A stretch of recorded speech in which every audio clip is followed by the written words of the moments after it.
Hello, my name is Afzal. I am from Beirut, Lebanon, and I go to the American Community School of Beirut.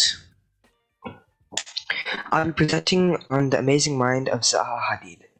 So, did you know Zaha Hadid has designed over 1,000 projects? They're all different and all abstract.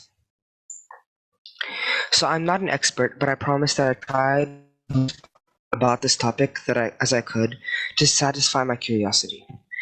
I know that some people in this Zoom might know more about me on this topic. Please correct me, ask questions, and contribute, but do it nicely.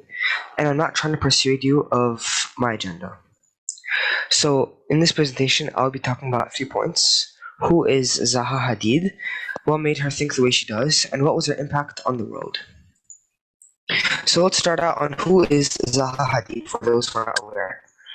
So, let's take a step back and talk about what led me to this. I live in Beirut, as I mentioned before, and I often like to go to AUB, the American University of Beirut, with friends to run, swim, or just hang out. And I always walk by this one building, the Issam Fares Institute.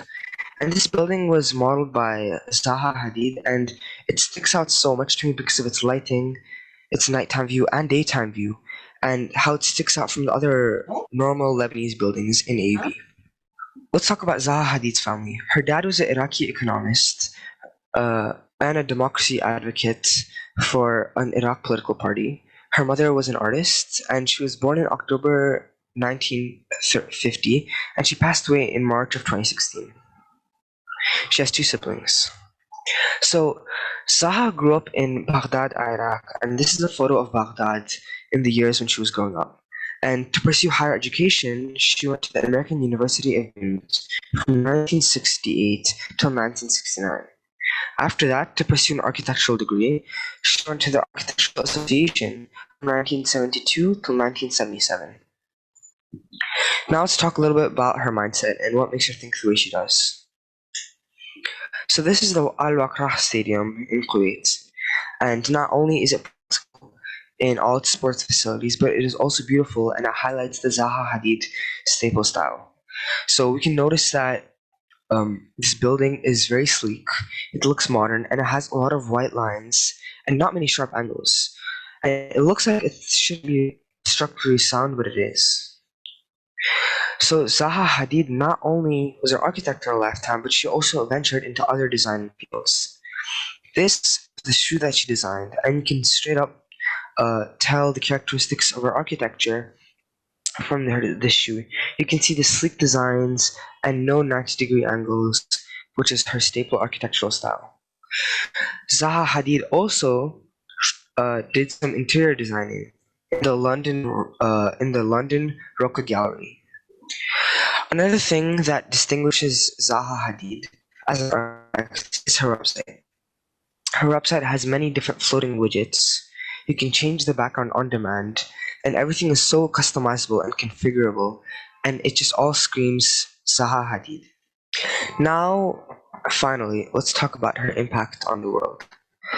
So there are many books about Zaha Hadid, or by Zaha Hadid, and this is one of my favorites.